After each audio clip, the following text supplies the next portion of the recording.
just now talking to Noel Peterson. Yeah, thanks for being here today, Noel. Yeah, hi Jen. Happy to be here. I actually live in Bluff, so. Yeah, and I remember we talked before when Extinction Rebellion brought the oil rig down to Invercargill. That's right. Yeah. I remember well too. Yeah, it's great you could come here and support the launch of the Climate Roadshow today. Yes. So, yeah, I mean, what are your thoughts on the upcoming election and the issue of climate? Well, I think that the climate matter is something that does need to be brought to the forefront, and I've thought so for many years. And in fact, I started talking about climate change back in 1975, which is about 45 years ago, so it's quite some time ago. And I have a very good picture of what's happening now and what's happening in the future, and it's something that we need to bring up for public debate and for the community and for people to be informed.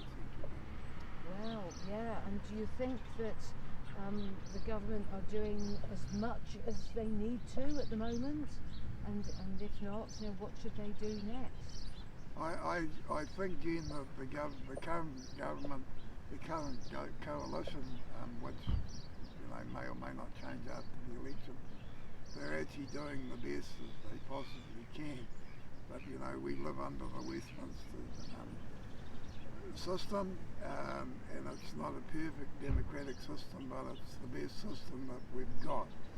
And things don't happen overnight, and there's voices within government, both central and local, that are calling for things to move along a bit quicker.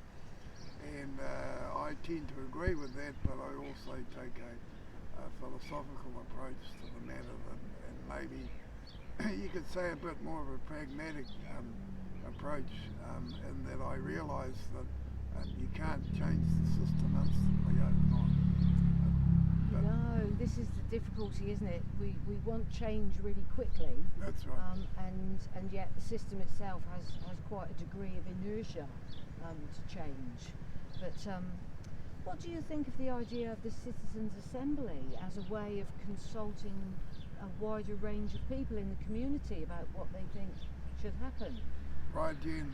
I probably have some reservations in relation to the Citizens' Assembly, but I also think that with some kōrero about how we could actually tweak it and go about actually creating a model. I do believe very much in the concept of citizens being involved in an assembly, but it's just how it's put together. Right. And I think it's important that it's actually a simple process and not too complicated, so it doesn't add another layer of complication to an already complicated system. I'm very much, I'm involved in local politics myself, and I'm very much a person that is trying to instill simplicity and common sense into the recipe so that we can actually move forward. But that said, I'm also very much caring about what everybody else has got to say, what my community's got to say, and I am very aware that I represent all the communities, so I need to hear the opinions from everybody. I've got some ideas of how we could improve that, and how we could improve the concept of the assembly, and I'll bring those forward as we move forward into the future. Oh no, that would be great. Well, look, thanks very much for talking to me today. Yeah, it's been you're a pleasure welcome. to meet you again. It's been my pleasure, and like